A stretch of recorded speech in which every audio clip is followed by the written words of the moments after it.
SM Store, amanah dalam muamalah. Bismillahirrahmanirrahim. Assalamualaikum warahmatullahi wabarakatuh. Innal hamdalillah nahmaduhu wa nasta'inuhu wa nastaghfiruh wa na'udzu billahi min shururi anfusina wa min sayyiati a'malina. Man yahdihillahu fala mudilla lahu wa man yudlil fala hadiya lahu. Wa asyhadu an la ilaha illallah wahdahu la syarika lahu wa asyhadu anna Muhammadan abduhu wa rasuluh la nabiyya wa la rasula ba'dah. Allahumma salli wa sallim wa barik wa an'im ala abdika wa rasulika nabiyyina al-karim Muhammadin wa ala alihi wa sahbihi wa man sara ala nahjihi ila yaumiddin, amma ba'd. Ikhwati at-talabah rahimani wa rahimakumullah, para hadirin mahasiswa Sekolah Tinggi Agama Islam Ali bin Abi Thalib Surabaya, para jamaah sekalian, bapak dan ibu rahimani wa rahimakumullah. Alhamdulillah, pada kesempatan yang baik ini kita bisa menghadiri kegiatan daurah pra Ramadan yang dilaksanakan oleh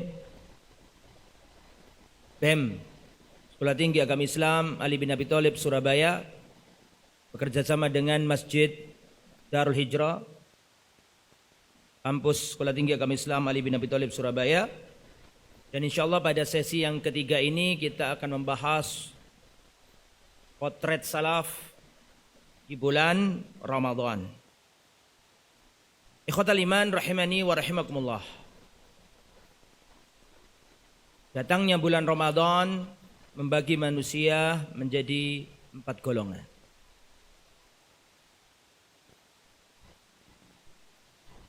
Golongan yang pertama,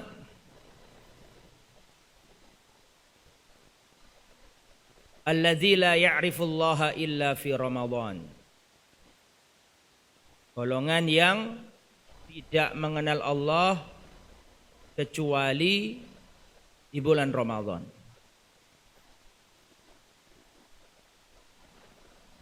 Sebelum Ramadan tidak pernah sholat, tidak pernah ke masjid,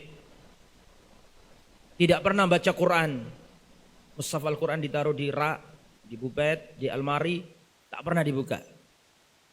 Tak pernah sedekah, tak pernah puasa. Tapi Masya Allah, ketika Ramadan tiba, dia semangat pergi ke masjid. Ketika Ramadan tiba, dia membaca Al-Quran sampai 30 hari. Ketika Ramadan datang, dia selalu sholat jamaah. Ketika Ramadan datang, biasanya nggak pakai jilbab, sekarang pakai jilbab.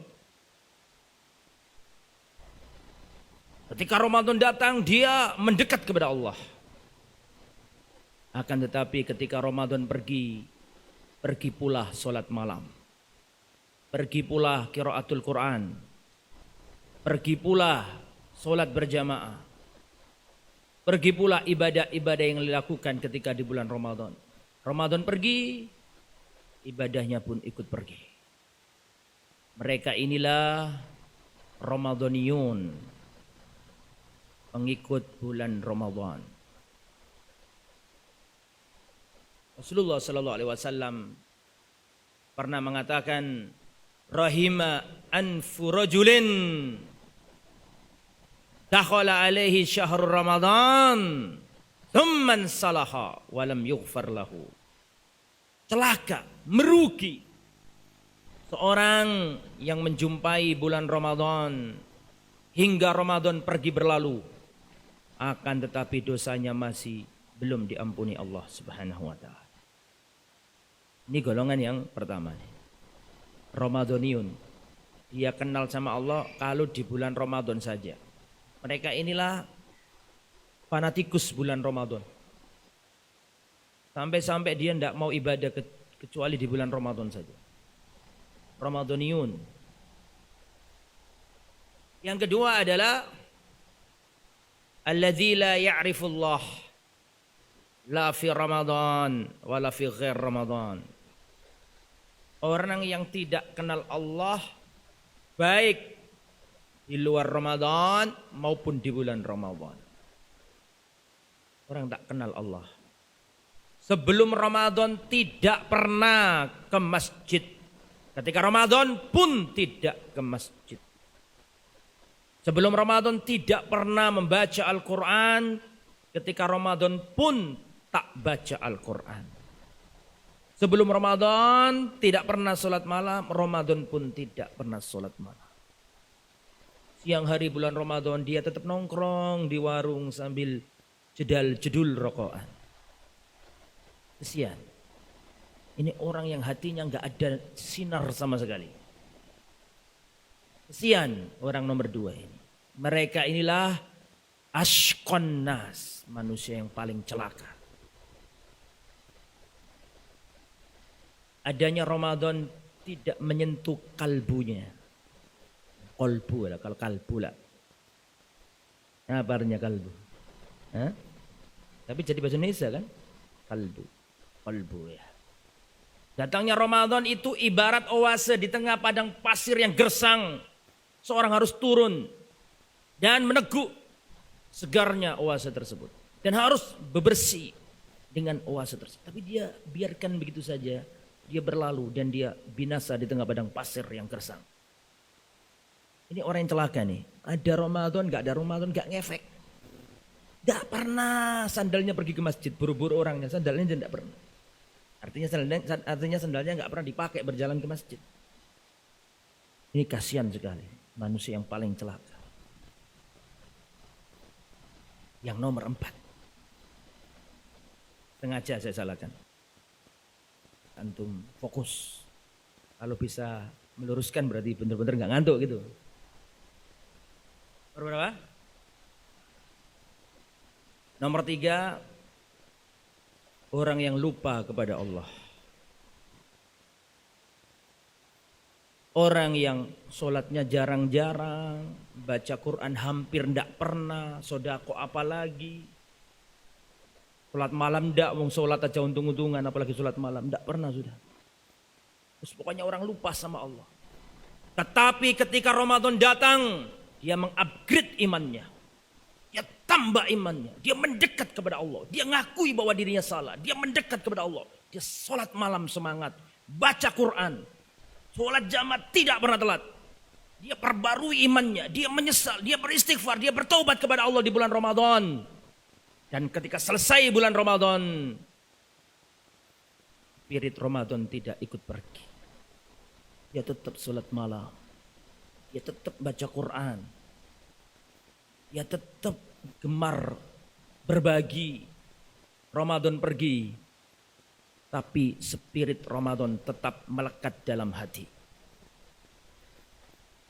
Mereka inilah manusia yang berhasil dididik madrasah Ramadaniyah.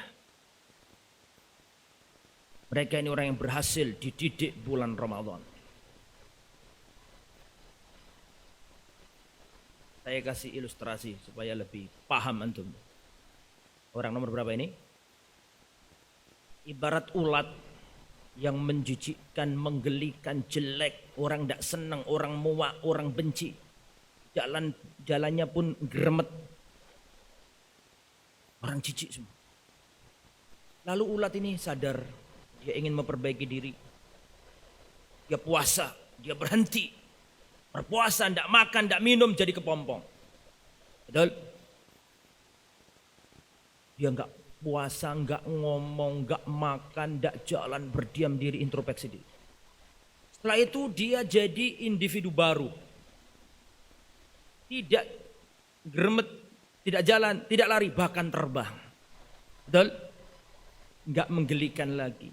Indah, semua orang senang, menawan. Inilah gambaran orang yang nomor 3. Manusia yang berhasil dididik bulan Ramadan. Yang keempat. Alladzi ya'rifullaha fi Ramadan wala fi ghair Ramadan. Orang-orang yang selalu kenal kepada Allah baik pra-Ramadan maupun Ramadan maupun setelah Ramadan. Orang yang kecintaannya kepada Allah tidak pernah terbatas dan terdinding oleh bulan Ramadan. Orang yang sebelum Ramadan semangat ibadah, sholat malam, berjamaah, membaca Al-Quran. Ketika Ramadan baca Quran, sholat berjamaah. Sesudah Ramadan tetap baca Quran, tetap sholat jamaah, tetap bersedekah. Ini orang yang kecintaannya kepada Allah tidak dipengaruhi bulan Ramadan atau tidak bulan Ramadan. Dia yakin yang dia sembah di bulan Ramadan juga sama dia yang dia sembah di bulan selain Ramadan.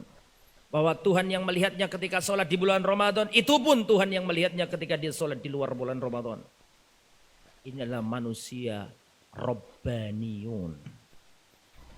Apa? Rabbaniyun, pengikut Allah Subhanahu wa ta'ala. Pengikut Rabb semesta alam. Orang-orang yang cintanya, imannya, amal solehnya tidak hanya terbatas di bulan Ramadan. Sebelum Ramadan semangat ibadah. Ketika Ramadan semangat ibadah. Sesudah Ramadan tetap semangat ibadah. Nah nih. Kalau Ramadan tiba itu macamnya manusia ada 4 nih. Antum yang mana kira-kira? Maka antum jangan sampai menjadi golongan yang pertama. Golongan pertama tadi apa? Ini panitia menyiapkan hadiah enggak? Oh enggak ada ya, sudah enggak usah. Ini aja saya punya utang kemarin, siapa yang belum? Ada 2 orang ya? Ghazali sama siapa? Iya. Ya. Siapa nama antum? Ghazali. Satunya kemarin siapa? Iya. Tuhan, antum bagian mengingatkan saya utang ini, ya. Sampai mana tadi kok? Sampai mana kita? Jangan remehkan kata-kata sampai mana kita. Itu ada kalimat yang untuk membuat orang konsentrasi kembali. Sampai mana kita? Bukan berarti aku nggak tahu. Tapi tanya supaya antum kembali konsentrasi. Sampai mana tadi kita? Ya, ini bener lupa saya. Sampai mana tadi?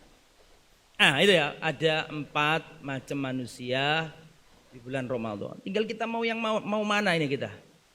Jangan sampai yang pertama, apalagi yang nomor 2. Kita harus berusaha bisa nomor 4. Kalau nggak bisa nomor 4, minimal jangan ditawar, harga mati. Nggak boleh kurang dari nomor 3. Nomor 3 itu sudah minimalis, nggak boleh kurang dari itu. Ya, nah, itu ikhwatal iman. Rahimani wa rahimakumullah. Nah kemudian sekarang ini materinya apa sih? Potret salaf dalam bulan Ramadan. Siapa salaf terbaik kita? Rasul. Bagaimana keadaan salaf di bulan Ramadan? Yang tadi pelajaran pertama sudah disampaikan Ustaz Farid. Caranya puasa Rasulullah begini. Sudah selesai kajiannya ini. Betul apa enggak? Ya. Potret salaf di bulan Ramadan. Siapa salaf terbaik bagi umat Muhammad sallallahu alaihi wasallam? Siapa? Ya Rasul. Kan gitu kan? Bagaimana potret salaf dalam Ramadan? Ya Rasulullah tadi yang dijelaskan bagaimana wudunya, bagaimana puasanya Nabi, bagaimana sudah dijelaskan semua sama 2 pemateri yang lalu. Kita jadi bingung nyampaikan apa ini. Taib. Jadi kalau kita berbicara salaf ya Rasul itu. Salaf kita yang paling inti, ya kan gitu kan? Ya bagaimana Rasulullah di bulan Ramadan? Ya itu yang harus kita contoh. Al-Imam Ibnu Qayyim Al-Jauziyah rahimahullah menyebutkan bagaimana bagaimana Rasulullah di bulan Ramadan. Kitabnya Zadul Ma'ad. Tapi yang terkenal itu ya. Kitab Zadul Ma'ad Rasulullah sallallahu alaihi wasallam digambarkan oleh Al-Imam Ibnu Qayyim Al-Jauziyah bagaimana Rasulullah di bulan Ramadan. Qala rahimahullah, Al-Imam Ibnu Qayyim rahimahullah berkata, wa kana min hadyihi sallallahu alaihi wasallam fi syahri Ramadan.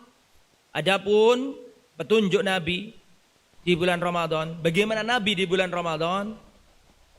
Kata beliau, al-iksar min anwa'il ibadat. Beliau memperbanyak melakukan ibadah. Mengisi Ramadan dengan ibadah-ibadah yang mulia. Fakana Jibril alaihissalam yudarisuhul Quran fi Ramadan. Dan pada setiap Ramadan itu malaikat Jibril turun kepada Rasulullah untuk memurojaai Rasulullah. Deresan kata orang Jawa. Kata anak-anak pondok, deresan. Menderes Rasulullah artinya mengingatkan kembali, murojaah kembali di bulan Ramadan. Maka dari itulah bulan Ramadan dijuluki Syahrul Quran. Syahrul Ramadan alladzi unzila fihil Quran. Bulan Ramadan adalah bulan diturunkannya Al-Quran. Ya Ustaz, masa Al-Quran ini diturunkan di bulan Ramadan semuanya? Kan pernah Al-Quran turun di selain bulan Ramadan. Ada perang ini turun ayat, ada kejadian ini turun ayat. Terus apa makna turun di bulan Ramadan itu? Jadi Al-Quran itu turun ke Nabi Muhammad 2 kali turunan. Mohon maaf, saya ulangi. Al-Quran itu diturunkan Allah dengan 2 kali turunan. Turunan yang pertama itu turun dengan global. Paham saya? Utuh. Turun yang pertama itu utuh. Nah itu pada bulan apa? Ramadan. Adapun turun yang kedua itu kepada Nabi, ini mufarraqan munajjaman, kredit. Enggak berangsur-angsur. Tidak langsung sesuai dengan kejadian, sesuai dengan waqa'i', sesuai dengan ahdath. Ya. Jadi Rasulullah SAW kalau di bulan Ramadan didatangi Jibril. Dan siapapun yang bersama Al-Quran pasti akan jadi yang terbaik. Ya. Jibril, malaikat yang dipilih oleh Allah membawa Al-Quran jadi malaikat terbaik. Rasulullah adalah Nabi yang menerima Al-Quran jadi Nabi yang terbaik. Bahasa Arab adalah bahasa yang dipakai Al-Quran. Bahasa Arab adalah bahasa yang dipakai oleh Al-Quran. Maka Al-Quran adalah jadi lughah sebaik-baik bahasa. Tanah yang diturunkan kepadanya Al-Quran, Makkah dan Madinah sebaik-baik tempat. Generasi yang diturunkan kepada mereka Al-Quran jadi generasi terbaik. Dan bulan diturunkannya Al-Quran jadi bulan terbaik. Siapapun yang bersama Al-Quran jadi yang terbaik. Khairukum man ta'allama Al-Quran wa 'allamah. Siapapun di antara kalian, yang paling baik di antara kalian adalah yang paling khairukum man ta'allama Al-Quran. Yang belajar Al-Quran wa 'allamah, dan yang ngajari Al-Quran. Maka siapapun yang ingin jadi yang terbaik bersama Al-Quran pasti akan jadi yang terbaik di sisi Allah Subhanahu wa taala. Jadi itu ya, Rasulullah itu kalau bulan Ramadan turun Jibril alaihissalam. Nah, malaikat Jibril kalau turun ke Nabi kadang wujud asli, kadang berupa lelaki. Dan ada lelaki di kalangan sahabat yang sering diserupai Jibril. Siapa?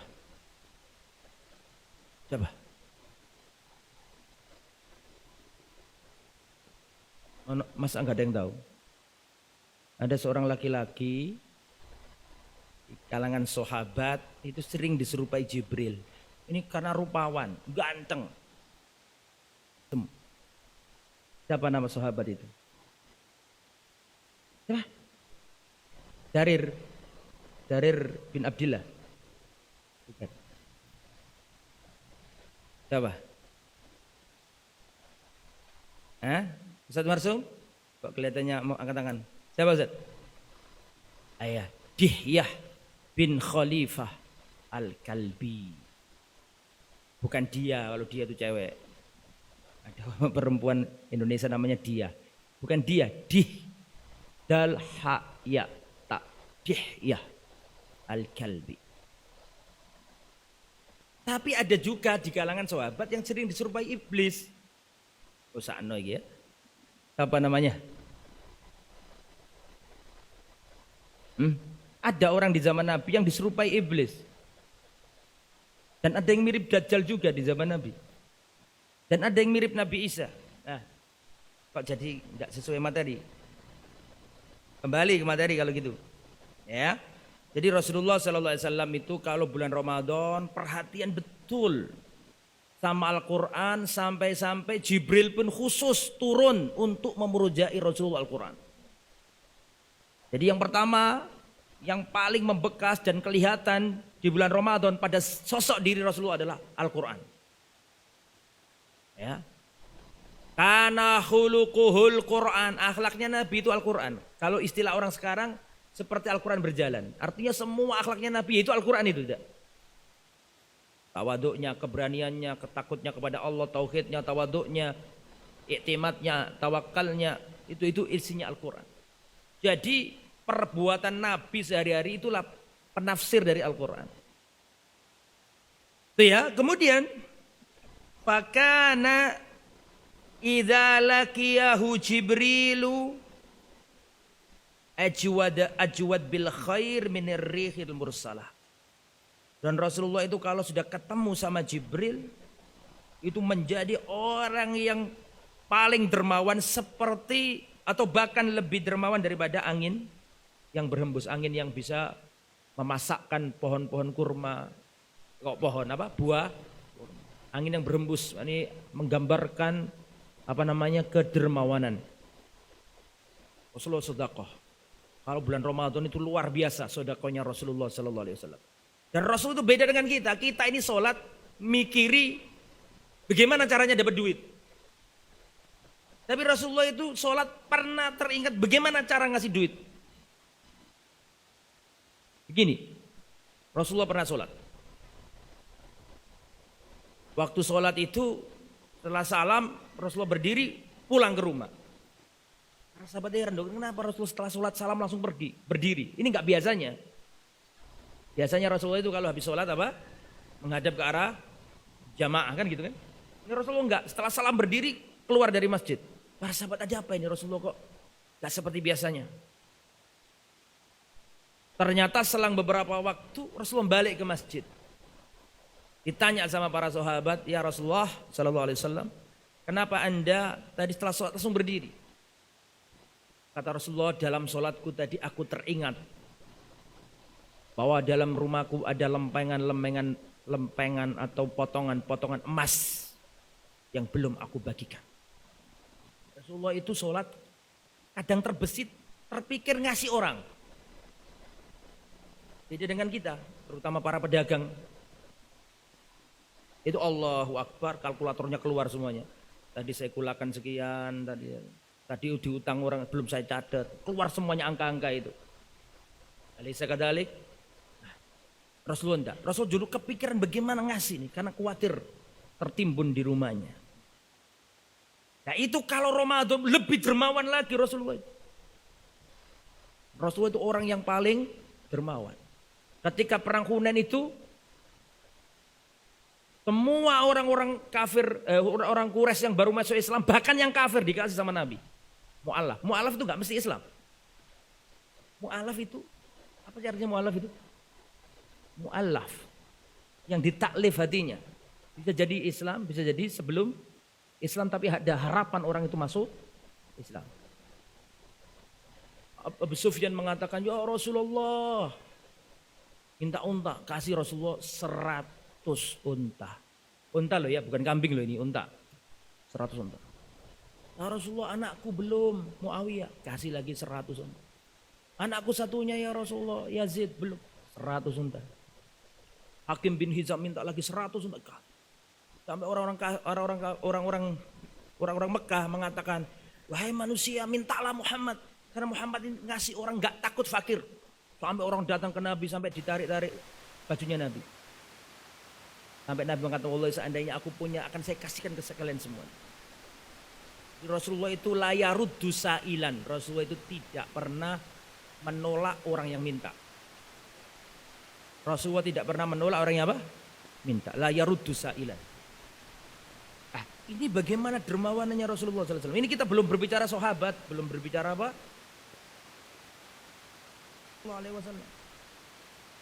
Begitu juga dengan istri Rasulullah SAW. Datang seorang wanita membawa 2 anaknya. Dia datang ke Siti Aisyah radhiyallahu anha, mengetuk pintu dan mengatakan, minta makanan karena belum makan, dirinya belum makan, anaknya yang lain juga belum makan. Tapi di rumahnya Aisyah tidak ada apa-apa. Dalam riwayat cuma ada beberapa butir kurma saja, maka dikasih 3 butir kurma. Maka 3 kurma ini yang satu untuk dirinya si ibu, yang satu dibagi kasih anaknya, yang satu dikasih anaknya satu. Jadi satu-satu nih, kurma satu. Dimakan sama sang anak langsung habis lah, namanya orang lapar. Ini ibunya mau makan begini, anaknya minta. Maka sang ibu ini membagi jadi 2. Kurma dikasihkan anaknya, kasihkan. Ini orang, jadi antum bisa gambarkan tuh Aisyah tuh gak punya apa-apa, ngasih cuma 3 kurma itu. Jadi begini ya, orang bersedekah itu bukan kaya apa miskin. Orang sedekah itu mental. Mental memberi apa tidak. Karena para sahabat dulu itu di dalam Al-Quran dikatakan, walau kana bihim sosok. Para sahabat Ansor itu gak saking punyanya. Ketika sahabat Muhajirin itu datang, mereka kasih. Walau kana bihim sosok, padahal mereka sendiri itu kekurangan. Lah, Ramadan itu ngajari kita untuk punya spirit berbagi. Semangat berbagi kepada orang lain. Datang seorang sahabat Muhajirin ke Ansor. Gak punya apa-apa, rumahnya tertinggal di Mekah, pakaian seadanya, gak punya pekerjaan di kota Madinah. Lontang-lantung, bahkan di antara sahabat ada yang ngemper di Masjid Nabawi. Gak punya rumah. Maka datanglah Sa'ad bin Rabi, karena dipersaudarakan sama Abdurrahman bin Auf. Berkata, wahai Abdurrahman, aku adalah orang Ansor yang paling kaya. Banyak hartaku, aku akan paruh jadi 2. Paruh untukmu, paruh untuk. Dan aku punya 2 istri. Nadorlah, lihatlah kedua istriku yang menurutmu mana yang lebih cantik, mana yang paling menakjubkan dirimu, sebutkan, aku akan saya ceraikan dia. Nanti kalau sudah selesai masa iddah, nikailah mantan istriku itu. Wallahi demi Allah yang mengangkat langit tanpa tiang kita melihatnya, tanpa tiang yang kita melihatnya, tidak akan ada sejarah itu terulang. Tidak ada sejarah terulang menggambarkan persaudaraan Muhajirin dan Ansor. Tinta sejarah akan gagal menulis persaudaraan seperti itu. Muhajirin dan Ansor. Melihat saudaranya itu mau digasih. Istri loh, istri. Yang lain kayak no, tapi istri wangel wong gelem kayak no. Ya. Tapi gitu juga seorang yang punya izzah. Para salaf itu laki-laki yang punya izzah. Gak kemudian mengatakan, oh gitu ya, Sa'ad bin Rabi, kau ngasihkan aku. Ya sudahlah, nggak apa-apa, kalau antum masa ya nggak apa-apa lah. Seandainya diambil oleh Abdurrahman bin Auf sah, laisa biharam, halal, thayyib. Gak minta-minta dikasih. Fatamawwal bihi, kata Nabi, kalau kamu dikasih orang kamu gak minta, fatamawwal bihi, ambil sebagai harta, gak apa-apa. Gak dosa sama sekali, halal. Tapi gak mau Abdurrahman. Abdurrahman ngomong apa? Abdurrahman gak ngomong gini, wes. Abdurrahman mengatakan semoga Allah memberkahi hartamu dan istrimu. Abdurrahman bin Auf gak ngomong gini, wes gak usah, cuma aku pinjam aja modal, tak bawa ke pasar. Dan dilakukan Abdurrahman adalah tunjukkan aku jalan ke pasar. Usama, itu songkoknya siapa Usama? Kembalikan ke Aminya, gak boleh. Ya. Sampai mana tadi? Tunjukkan aku jalan. Kembali ke materi ya. Ini saya ingin menggambarkan ke antum bagaimana dermawannya para sahabat. Abdullah bin Umar tidak pernah makan kecuali anak yatim ada di sampingnya. Kedermawanan itu adalah mental, bukan sekedar kaya apa miskin. Orang kaya banyak tapi nggak mampu sedekah. Orang miskin banyak tapi dia mampu berbagi. Karena sedekah itu mental. Lah antum ini harus punya mental sedekah. Iltamisu al-ghina bis sedekah. Carilah kekayaan dengan bersedekah. Kemudian wa ajwad ma yakunu fi Ramadan wa kana ajwadun nas wa kana ajwadan nas. Rasulullah adalah orang yang paling dermawan. Wa ajwad ma yakun fi Ramadan, dan Rasulullah paling dermawan ketika Ramadan. Wa yuksiru fihi shadaqah, dan Rasulullah sering bersedekah. ketika bulan Ramadan. Wal ihsan, dan berbuat baik. Wa tilawatil Quran, dan Rasulullah di bulan Ramadan sering baca Quran. Wassalah, dan Rasulullah memperbanyak salat. Wadzikir, dan Rasulullah memperbanyak zikir. Wal i'tikaf, dan Rasulullah pun melaksanakan i'tikaf. Wa kana yahussu Ramadan minal ibadah ma lam yahus bi ghairahu bihi minas syuhur. Dan Rasulullah mengkhususkan Ramadan untuk ibadat berbeda dengan hari-hari atau berbeda dengan bulan-bulan yang lain. Itu tentang Rasulullah Sallallahu Alaihi Wasallam di bulan Ramadan, sebagaimana yang disampaikan Imam siapa tadi? Imam Ibnu Qayyim al-Jauziyah. Nah, sekarang para salaf di bulan Ramadan. Bagaimana para salaf dahulu di bulan Ramadan? Para salaf dahulu di bulan Ramadan seperti yang disampaikan oleh para ulama, laqad sabata annahum kanu yad'una Allah sittata ashhurin an yuballighahum ramadana thumma yad'unahu sittata ashhurin an yataqabbala minhum. Perhatikan, dulu para salaf itu 6 bulan menjelang Ramadan mereka sudah berdoa-doa. 6 bulan menjelang Ramadan para salaf berdoa. Doanya seperti ini, Allahumma balighna Ramadan. Ya Allah, sampaikanlah kami kepada bulan Ramadan. Itu 6 bulan. 6 bulan sebelum bulan Ramadan. Para salaf berdoa, Allahumma balighna Ramadan. Ya Allah, sampaikanlah kami di bulan Ramadan. Jadi benar-benar dinantikan, benar-benar diidam-idamkan, benar-benar dirindukan. Dan 6 bulan setelah Ramadan mereka menangis dan berdoa, Allahumma taqabbal minna, Allahumma taqabbal minna, Allahumma taqabbal minna. 6 bulan mereka merindukan Ramadan, dan setelah Ramadan berlalu 6 bulan berikutnya mereka berdoa menangis karena takut ibadah di bulan Ramadan tidak diterima Allah Subhanahu wa taala. Itulah para salaf. Secara umum begitu. Jadi 6 bulan Ramadan belum datang tuh mereka menghiasi sujud-sujud mereka. Mereka menghiasi doa-doa mereka dengan doa Allahumma balighna Ramadan. Ya Allah, sampaikanlah kami di bulan Ramadan. Dan ketika Ramadan berlalu mereka berdoa Allahumma taqabbal minna. Makanya kita ini kadang-kadang kurang bisa menghayati makna kalau Lebaran Idul Fitri kita mengatakan taqabbalallahu minna wa minkum sholihal a'mal. Kita menganggap tuh happy, enak, ceria gitu. Ya iya betul, memang kita bahagia. Tapi itu ada makna yang dalam yang dulu para salaf itu menangis karenanya. Dan doa taqabbalallahu minna itu sudah dilakukan di awal penciptaan. Antum tahu nggak kisahnya? Jadi doa yang kita baca ketika Idul Fitri, taqabbalallahu minna wa minkum. Ini doa ini sudah dikenal semenjak awal mula-mula penciptaan. Mula-mula penciptaan Adam punya 2 anak, iya kan? Maksudnya punya 2 anak yang hampir bukan hampir, yang satu membunuh yang lain. Sebagai riwayat mengatakan, ya ini enggak ada hadis yang sahih yang menerangkan itu, tapi sering dibaca di kitab tarikh, Qabil dan Habil. Bisa antum lihat ya dalam surat apa itu? Dalam surat Al-Maidah ayat 27. Jadi doa taqabbalallahu minna wa minkum itu sudah dikenal semenjak zamannya anak Adam. Watlu alaihim naba abnai Adam bil haq, dan bacalah Muhammad kepada umatmu tentang kisah 2 anak Adam dengan hak.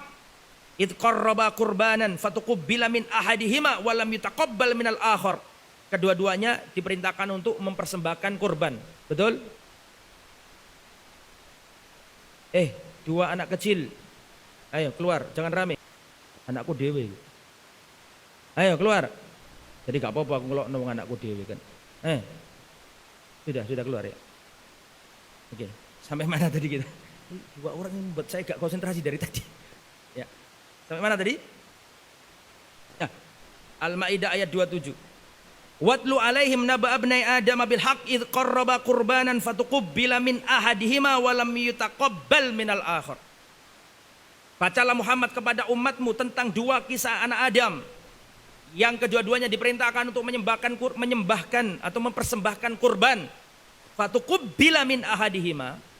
Allah terima korbannya dari satu anaknya Adam, walam yutaqabbal minal akhar, tapi korban yang lain enggak diterima sama Allah.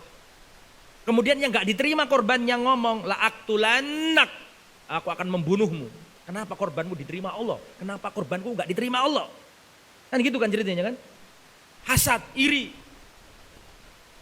Qala, maka yang mau dibunuh mengatakan innama yataqabbalullah minal muttaqin, sesungguhnya Allah menerima amal hanyalah dari orang bertakwa. Jadi kata-kata taqabbalallah sudah dikenal sejak zaman anaknya Adam. Itu para salaf sangat perhatian. Saking takutnya amalnya enggak diterima. Dan itu juga dilakukan oleh Nabi Ibrahim. Wa idh yarfa'u Ibrahimul qawa'ida minal baiti wa Ismailu rabbana taqabbal minna. Dan ingatlah ketika Nabi Ibrahim mengangkat pondasi Ka'bah, meninggikan pondasi Ka'bah, dibantu oleh Nabi Ismail. Setelah selesai membangun, Nabi Ismail dan Nabi Ibrahim dan Nabi Ismail berdoa, Rabbana taqabbal minna. Ya Allah, kabulkanlah. Padahal itu yang nyuruh Allah. Yang nyuruh Allah di tempat terbaik, membangun masjid yang terbaik, yang nyuruh juga Allah. Tapi takut gak diterima. Dan berdoa, Rabbana taqabbal minna. Begitu juga itu dulu yang dilakukan oleh ibunya Siti Maryam. Idh qalat imra'atu Imran rabbi inni nadartu laka ma fi batni muharrara taqabbal minni. Dan ingatlah ketika istrinya Imran berkata, yakni emaknya siapa? Siti Maryam. Rabbi inni nadartu laka, ya Allah aku nadar kepadamu apa yang ada di perutku ini. Nanti aku gunakan anakku ini berkhidmat untuk Baitul Maqdis. Berharap anaknya laki-laki, dan kalau laki-laki dia nadar untuk menjadi penjaga Baitul Maqdis. Fataqabbal minni, terimalah ya Allah. Kataku ini berarti para salaf dulu sangat perhatian masalah diterimanya amal. Para salaf lebih perhatian tentang diterimanya amal daripada amal itu sendiri. Para salaf lebih perhatian terhadap diterimanya amal melebihi perhatian mereka terhadap amal itu sendiri. Makanya para ulama mengatakan ta'allamu an-niyah qabla al-amal. Para salaf ngajari kita ta'allamu an-niyah qabla al-amal. Belajarlah berniat sebelum beramal. Orang beramal tanpa ikhlas lama-lamanya enggak akan dapat pahala.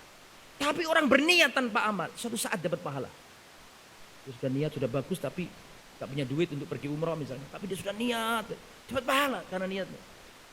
Makanya para ulama salaf lebih perhatian terhadap diterimanya amal daripada amal itu sendiri. Kemudian ikhwatal iman rahimani wa rahimakumullah. Begitu juga Rasulullah. Di antara doanya Nabi adalah Allahumma inna nas'aluka ilman nafi'an wa rizqan thayyiban wa amalan mutaqabbal. Nomor inti, sebelum bakas fikih, bakas yang lain, perhatian Rasulullah tentang keikhlasan, bagaimana agar amalnya diterima. Makanya Nabi Muhammad SAW, di antara doa beliau adalah Allahumma inni as'aluka ilman nafi'an wa rizqan thayyiban wa amalan mutaqabbalan. Rasulullah itu perhatikan ya. Kenapa Rasulullah kok berdoa, ya Allah, aku memohon kepadamu amal yang diterima. Padahal Nabi itu amalannya pasti sahih. Amalnya Nabi paling benar, paling ikhlas. Tapi kenapa Nabi kok minta, aku berdoa kepadamu ya Allah minta amal yang diterima. Untuk ngajari kita bahwa tidak semua amal itu diterima oleh Allah Subhanahu wa ta'ala. Suatu ketika Umar bin Khattab pernah melihat seorang biarawan, pendeta di gerejanya. Dia di gereja hidup dalam kerahiban, membujang, tidak menikah, meninggalkan kemewahan dunia, hidup ala kadarnya, mengabdi di gereja. Dia beribadah khusyuk, hikmat di gerejanya. Pakainya lusuh. Dilihat sama Umar bin Khattab. Bagaimana kok ternyuh Umar bin Khattab lihat seorang pendeta hidup menyendiri, hidup dalam kerahiban, menafkahkan atau mewakafkan hidupnya untuk Tuhan. Dia beribadah serius di gerejanya. Umar melihat kejadian itu dan Umar meleleh air matanya, menangis. Lihat ada orang kayak gitu itu loh. Dia jauh dari hiruk pikuk manusia, dia tinggalkan kemewahan dunia, hidup membujang, mengabdi di tempat ibadah. Dia berdoa sambil khusyuk, maka Umar nangis. Ditanya oleh para sahabat, "Lima tabki Amirul Mukminin?" Kenapa engkau menangis wahai khalifah? Bukankah dia itu orang kafir? Maka Umar bin Khattab mengatakan, Allah saya kasihan lihat orang ini. Amilatun nasibah tasla naran hamiyah. Amilatun nasibah, kasihan orang ini. Amilatun nasibah, dia beramal. Amilatun nasibah, beramal dengan sungguh-sungguh, dengan capek, dengan letih. Totalitas dalam ibadah. Tasla naran hamiyah. Tapi di akhirat dia dilemparkan ke neraka. Kenapa? Karena nggak diterima. Hanya para salaf sangat perhatian tentang diterimanya amal. 6 bulan sebelum datang bulan Ramadan, mereka berdoa kepada Allah, minta agar dipertemukan dengan bulan Ramadan. Dan 6 bulan berlalu, mereka menangis takut amal ibadahnya tidak diterima di bulan Ramadan. As-salafu wal Quran fi Ramadan. Bagaimana para salaf terhadap Al-Quran? Wa ruwiya anis Syafi'i, dan diriwayatkan dari Imam Syafi'i annahu kana yahtimu fi Ramadan sittina khatmah. Dahulu Imam Syafi'i menyelesaikan hataman Quran di bulan Ramadan itu sebanyak 60 hataman. 60 hataman. Satu bulan saja ada berapa hari? Yallah, ada berapa hari? Anggaplah ada 30 hari. Ini Imam Syafi'i ini menghatamkan Al-Quran 60 kali. Satu harinya hafal berapa kali? 2. Kan gitu kan logikanya. Bisa tak gitu? Riwayatnya begitu. Wa ruwiya an Syafi'i annahu kana yahtimu fi Ramadan 60 khutmah siwa ma yaqra'u fi shalah. Perhatikan. Dahulu Imam Syafi'i menghatamkan Al-Quran di bulan Ramadan 60 kali. Itu selain bacaan yang di dalam sholat. Artinya sholat beda lagi. Kana Syafi'i, qala Ar-Rabi' berkata, kana Syafi'i yahtimu kulla syahrin 30 khutmah. Kalau ini beda lagi nih. Imam Syafi'i menghatamkan Quran setiap 30 hari. Setiap bulan itu 30 kali hataman. Berarti satu harinya satu hatam. Bukan satu juz loh, satu hatam. Wa fi Ramadan sittina khatmah, dan di bulan Ramadan Imam Syafi'i menghatamkan Al-Quran 60 kali. Siwa ma yaqra' fi shalah, itu pun beda dengan bacaan yang dibaca ketika sholat. Jadi Imam Syafi'i di bulan Ramadan itu hatam Qurannya 60 kali. Kita bisa sekali aja, syukur alhamdulillah. Kalau satu kali hataman berarti satu harinya berapa juz? Hah? 1 juz. Kalau pakai mushaf madani berapa halaman? 20 halaman. 10 lembar. Wahiyamlah. 20 halaman. Betul ya? Kalau sholat ada berapa waktu? 5. Berarti setelah sholat atau sebelum sholat itu dijatah berapa lembar? Berapa halaman? 4. Berarti 2 halaman.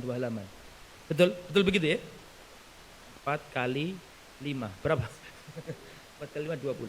Jadi kalau kita itu kalau ingin 1 bulan 1 kali hataman. Nah ini Imam Syafi'i 1 bulan 60 hataman. Berarti setengah harinya 1 Quran penuh. Betul apa enggak? Bagian syekh, masyayikh mengingkari. Kayak Mustafa Al-Adawi mengatakan ini tidak mungkin. Ya, tapi para ulama mengatakan ya ini riwayat dari beliau. Ya.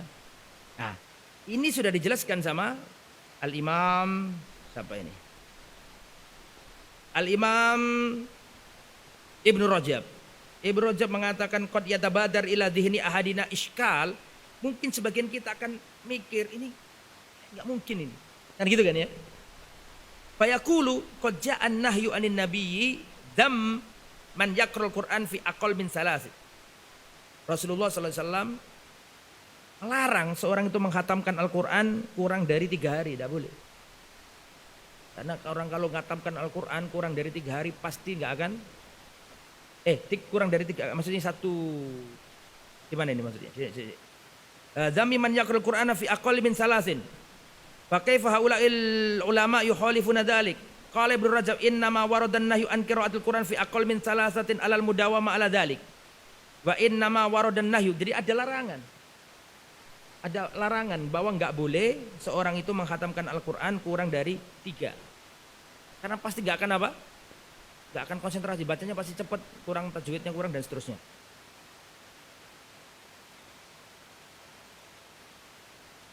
Tetapi kata beliau, fa amma fil awqat al-mufaddalah ka syahri Ramadan khususan al-layali allati yutlabu fiha Lailatul Qadar aw fil amakin al-mufaddalah ka Makkah liman dakhalaha min ghairi ahliha fa yustahabbul iktsar fiha min tilawatil Qur'an. Maka ini boleh. Jadi larangan Rasulullah tadi itu yang paling minim 3 tadi itu kalau di luar bulan Ramadan. Adapun di Ramadan kata Al-Imam Ibnu Rajab boleh. Sehingga yang dilakukan oleh Al-Imam Asy-Syafi'i seandainya itu riwayat benar, maka yang dilakukan oleh Imam Syafi'i tidak menyelisihi dalil. Jadi intinya di sini digambarkan bahwa para salaf dulu itu sangat mengidentikan bulan Ramadan dengan Al-Qur'an. Kalau sudah Ramadan datang, pemikiran mereka ada di Qur'an. Imam Malik kalau sudah datang Ramadan, kajian hadis tutup, beliau pindah ke majalisul Qur'an. Imam Malik rahimahullah. Dan Al-Quran itu bisa memberi syafaat pada hari kiamat. Iqra'ul Qur'ana fa innahu ya'ti yaumal qiyamati syafi'an li ashabi. Bacalah Al-Quran karena Al-Quran bisa memberi syafaat kepada orang yang membacanya pada hari kiamat. Yaqulul Quran, Al-Quran akan berkata di depan Allah Subhanahu wa taala pada hari kiamat. Ya Rabbi mana'tuhu an-nauma fil lail. Ya Allah, dulu aku yang menjadikan hamba ini enggak tidur malam gara-gara aku ya Allah. Dia bangun di penghujung malam membaca aku ya Allah sehingga dia terhalangi dari tidur gara-gara aku. Maka sekarang ya Allah izinkan aku memberi syafaat. Fasyafi'ni fihi, izinkan aku memberi syafaat kepadanya. Maka Allah perkenankan Al-Quran tadi bisa memberi syafaat kepada orang yang membacanya. Makanya adalah kita semangat dalam membaca Al-Quran. Likulli harfin hasanah. Setiap huruf dihitung apa? Hasanah. Kata Rasulullah, la aqulu alif lam mim hasanah. Aku enggak mengatakan alif lam mim itu satu huruf. La aqulu alif lam mim harfun. Aku enggak mengatakan alif lam mim itu satu huruf. Akan tetapi alif satu huruf, lam satu huruf, mim satu huruf. Berarti alif lam mim berapa huruf? 3 huruf. Wal hasanatu bi asyri amsalihha, dan satu kebaikan Allah lipat gandakan jadi 10. Jadi kalau orang membaca alif lam mim, berapa kebaikan? 30 kebaikan. Kalau bismillahirrahmanirrahim, berapa kebaikan? Hitungan. Ba, sin, mim, alif, lam, ha. 19 intinya, ya kan? 19 kali 10. Berarti orang membaca bismillahirrahmanirrahim dapat 190 kebaikan. Itu baru itu. Bagaimana dengan qul huwallahu ahad, Allahus samad, lam yalid, sampai selesai. Bagaimana dengan Al-Fatihah? Auratnya kelihatan, Mas. Tutup. Baik. Selanjutnya ikhwatal iman rahimani wa rahimakumullah. As-salaf wal qiyam fir Ramadan. Bagaimana para salaf dan qiyamu Ramadan. Bagaimana para salaf dalam salat malam. Haula'i yumduna naharahum bisyam wa yuhyuna lail qiyam. Mereka adalah orang yang menghabiskan siang hari dengan berpuasa dan mereka menghabiskan malam harinya dengan menghidupkan malam untuk salat. Qiyamul laili da'bus sholihin. Salat malam itu ciri khas orang-orang soleh. Salat malam itu taman bagi para kekasih Allah. Ya. Seandainya hatinya itu dipenuhi dengan keindahan, tidak perlu dia ke Menara Eiffel, tidak perlu dia ke mana, ke New York. Barang siapa yang jasadnya tidak menjumpai kebahagiaan di hatinya, maka jasadnya akan terletih-letih untuk mencari kebahagiaan di luar hatinya. Makanya kalau kita ini, hati kita ini gak nyaman, makin sibuk. Jasad kita sibuk cari-cari kebahagiaan yang. Tapi kalau orang itu kalau sudah baca Al-Quran, adem hatinya, senang hatinya, ke masjid senang hatinya. Gak usah ke Menara Eiffel, gak perlu ke Borobudur, gak perlu kemana-mana. Karena sudah menemukan keindahan dan kebahagiaan dalam hatinya. Lah, para salaf demikian. Ya, Qiyamul da'bus solihin wa tijaratul mu'minin. Salat malam itu pasarnya orang beriman. Barang dagangannya orang beriman. Salat malam itu ciri khas para kekasih Allah. Ya, jangan sampai kita melupakannya. Harus berusaha untuk mujahadah bisa melakukannya. Wa kana Syaddad bin Aus idza awa ila firashihi ka'annahu habbatun alal maqli aw al maqla thumma yaqul Allahumma inna jahannama la tad'uni anamu fayaqumu ila musallahu. Seorang sahabat Nabi Syaddad bin Aus, ketika beliau berbaring, beliau itu gelisah seperti biji yang digoreng, biji-bijian itu, seperti kuaci yang digoreng, molak-malik gini dalam tidurnya, gak tenang nih. Syaddad bin Aus ditanya oleh orang, kenapa kamu tidur gak tenang seperti itu? Allahumma inna jahannama la tad'uni anam fayaqumu ila musallahu.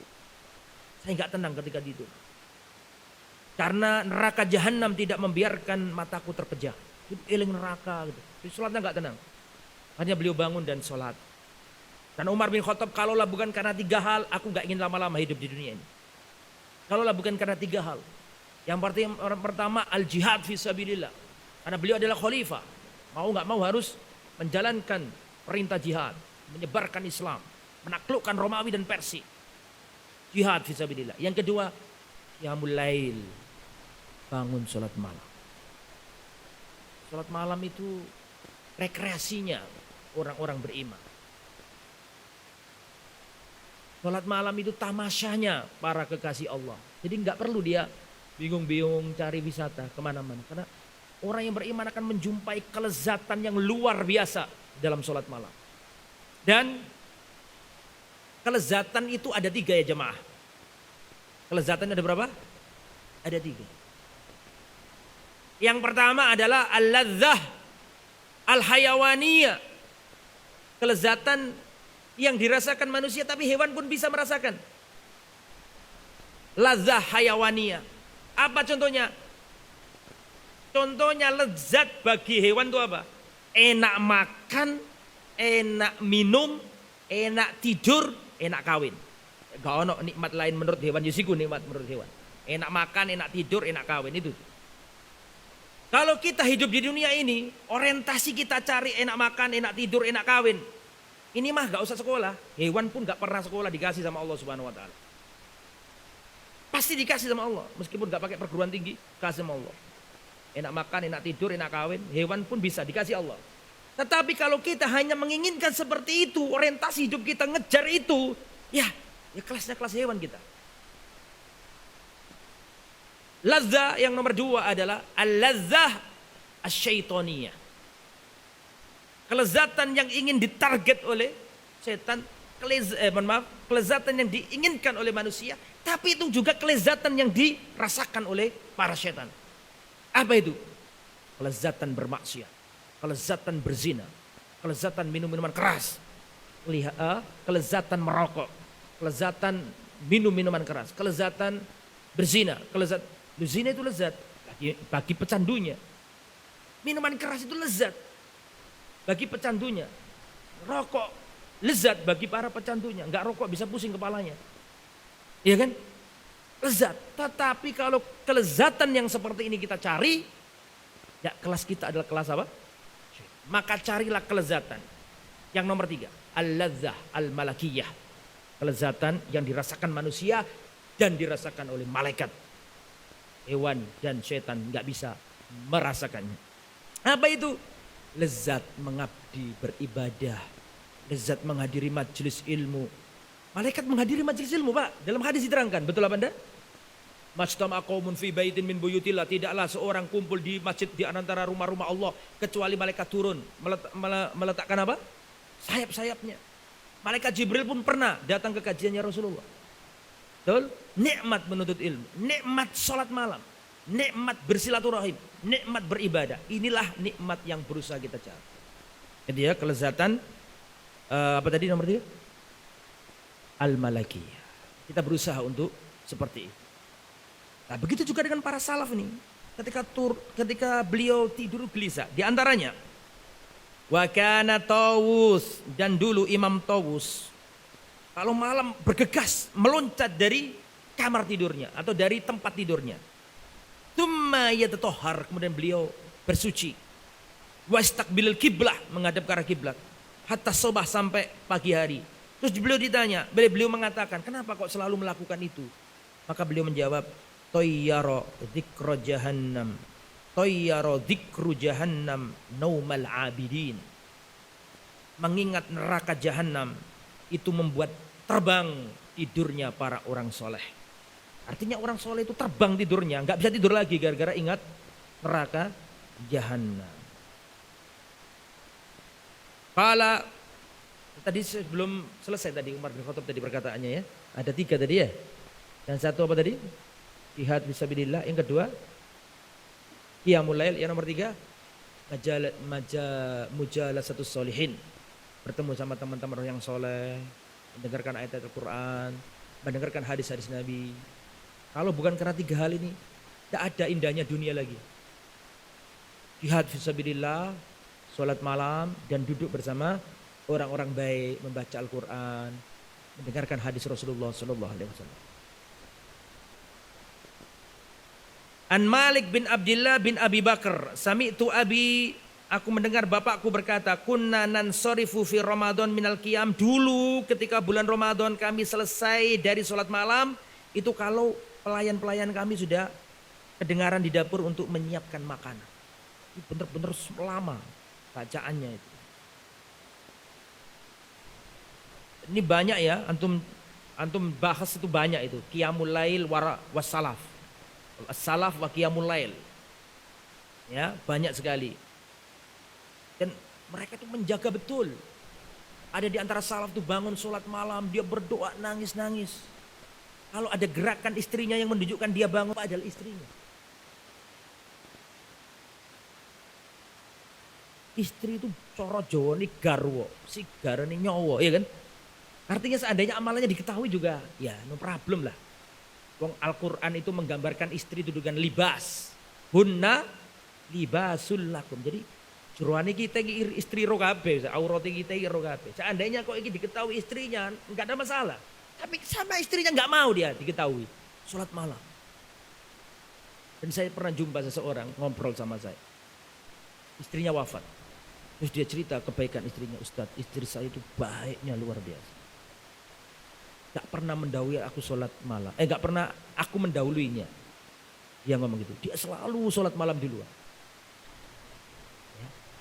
Dan itu kalau sampai dia sholat malam, itu kayaknya gak ingin aku ketahui. Padahal itu suaminya.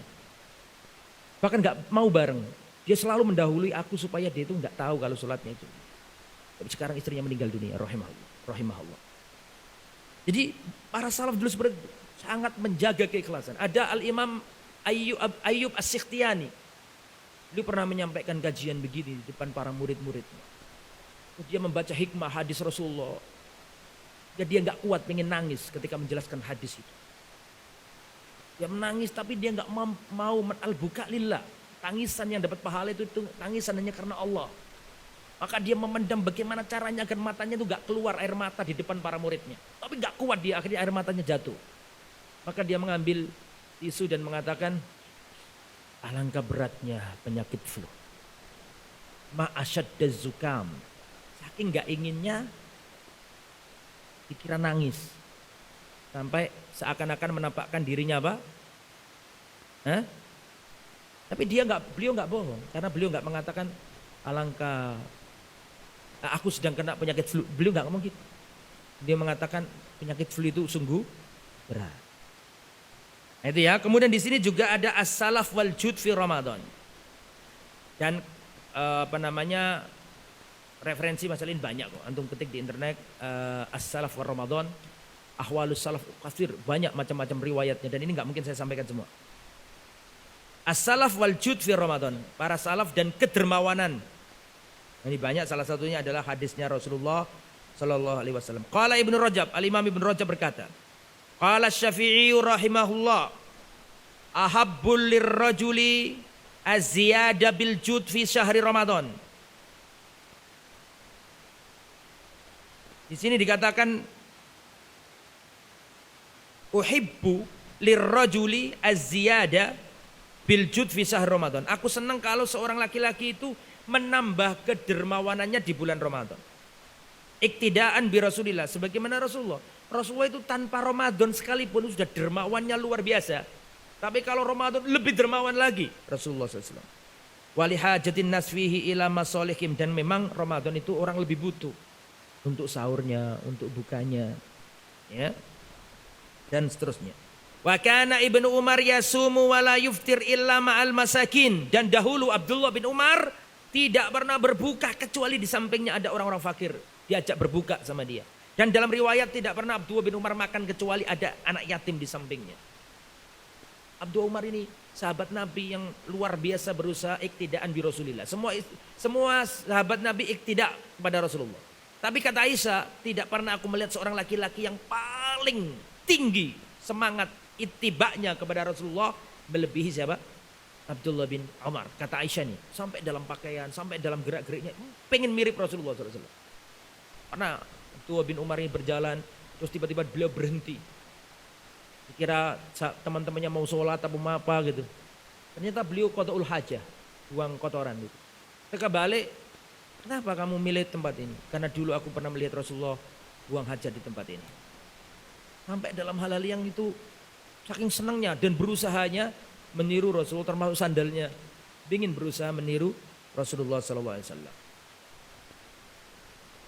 Kana Ibnu Umar yasumu wa la yuftir illa ma'al masakin. Wa kana idza ja'ahu sa'ilun wa huwa ala ta'ami akhadha nasibahu minat ta'am wa qama fa'atahu sa'il. Dahulu Abdullah bin Umar, jika ada orang datang mengemis sedangkan dia pada waktu sedang makan, maka dia ambilkan dari bagian makanannya tadi terus dikasihkan kepada orang yang mengemis tersebut.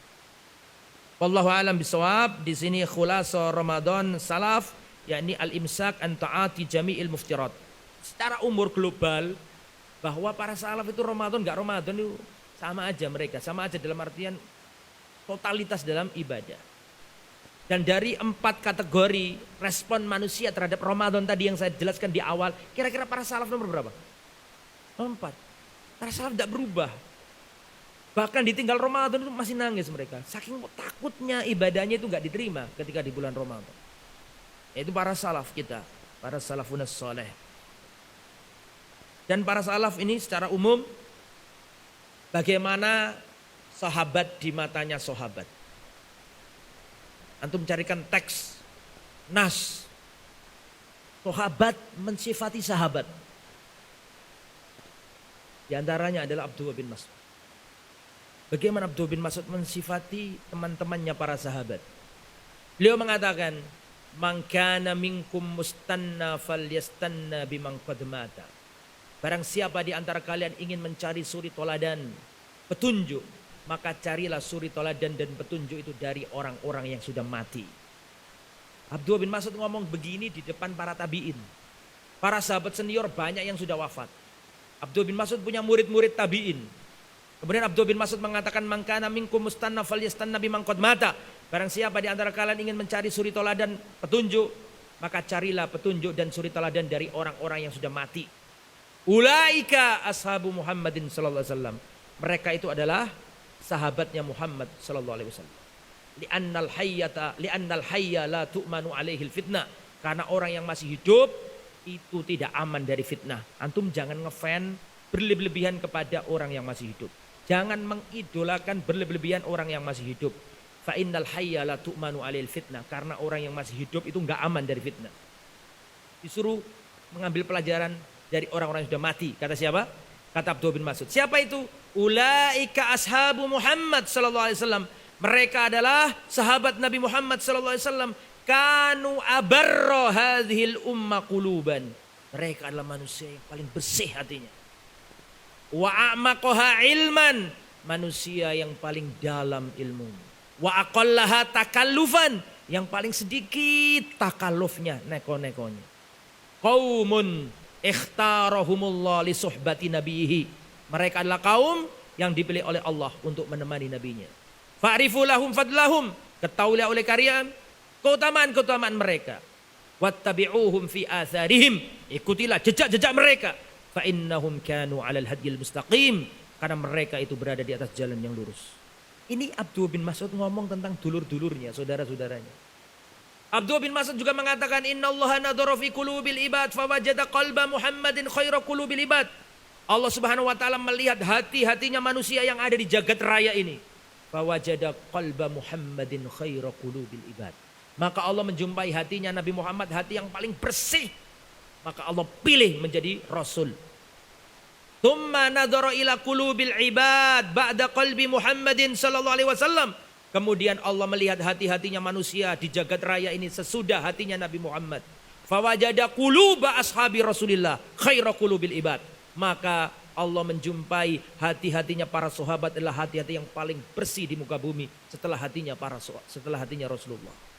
Fakhtarahumullah li suhbati nabiyhi, maka Allah pilih mereka menemani nabinya. Wa iqamati dinihi, dan untuk menegakkan agamanya. Nah, secara umum ya begitulah para sahabat Muhammad sallallahu alaihi wasallam. Itu yang bisa disampaikan. Mohon maaf atas segala kekurangan dan kekhilafan. Kelihatannya sudah adzan tadi ya. Sudah adzan? Belum? Sudah. Kalau belum ya monggo, kalau ada tanya jawab silakan. Kalau nggak ada yang tanya, saya yang tanya. Silakan kalau ada pertanyaan sambil nunggu adzan. Tinggal beberapa menit lagi.